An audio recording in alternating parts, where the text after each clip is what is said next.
Hello friends, if you're new to my channel, welcome. If you are a fan or a subscriber, welcome back. Today's topic is going to be Pentecostalism, and we're going to be talking about the healing movement. There's not much I have to say at the moment, so let's get right on into the video.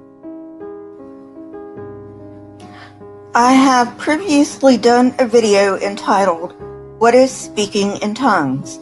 You may want to watch that or even rewatch that before watching this video. There will be an icon in the upper right hand corner of the screen and it will take you right to it. Another movement in conjunction with the holiness movement and crucial to the subsequent Pentecostal movement was the healing movement. In the 19th century, Johann Christoph Blumhardt opened a healing center for 30 years in Germany. An early healing ministry in North America was started by Elizabeth Mix. Charles Cullis was a physician and a major figure in the holiness movement. He linked forgiveness of sin to healing of sickness. Carrie Judd Montgomery taught that healing was part of the gospel of Jesus Christ. Marie Woodward Etter added healing to her ministry. Her meetings were characterized by people being, quote-unquote, slain in the spirit, another feature of Pentecostalism, where people would fall down as if they were unconscious. Many leaders of the movement taught that healing was possible without medical intervention. By the 20th century, divine healing was a major part of the holiness movement. Charles Parham was an independent preacher in Topeka, Kansas, and opened a healing home. In 1900, he met missionaries sent out by Frank Sanford. Subsequently, he enrolled in Sanford's Bible School. Upon his return to Topeka, he opened his own Bible school.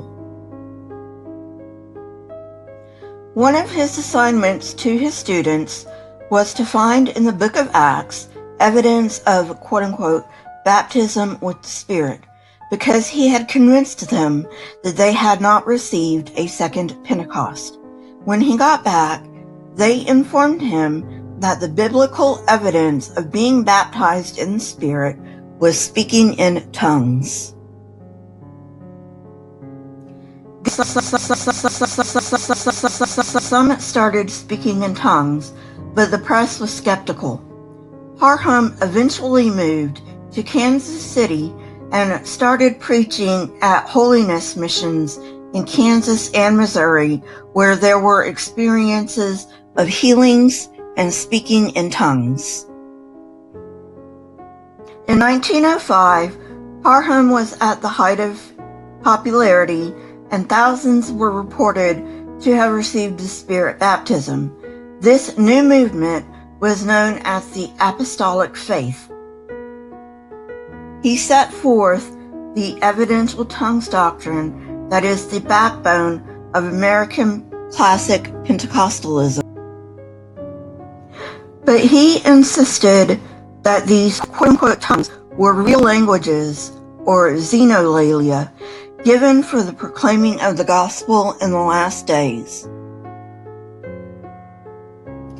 This doctrine was radically different from the doctrine of evidential tongues that would eventually emerge in later Pentecostalism. Some of his other beliefs, like the annihilation of the wicked, were also at variance with later Pentecostalism.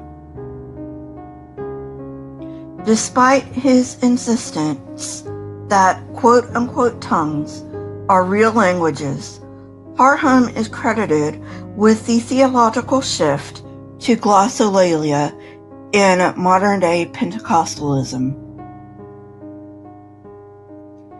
The revivals in North America and Europe indirectly paved the way for the Pentecostal movement. In the Welsh revival, There were at least 32,000 converts, and some placed this number as high as 100,000. The presence and power of the Holy Spirit were emphasized, and the meetings were spontaneous and lasted for hours. The revival was said to be the quote-unquote latter rain promised by the Bible. Other revivals took place in places as far-flung as Latin America, India, and Korea. Although these revivals did play a role in Pentecostalism, they did not play as much of a role as the revivals in North America and Europe.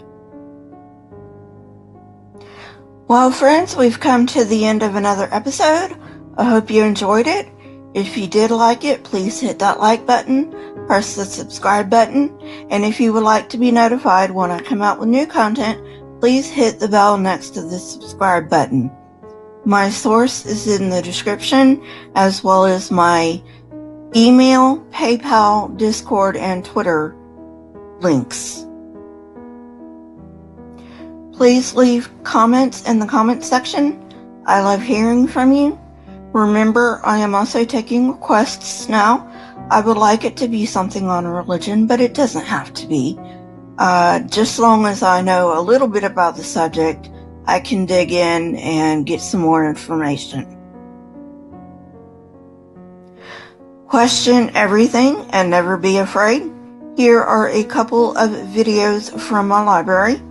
If you have not watched them, go ahead and watch them and tell me what you think. Until next time, friends, goodbye.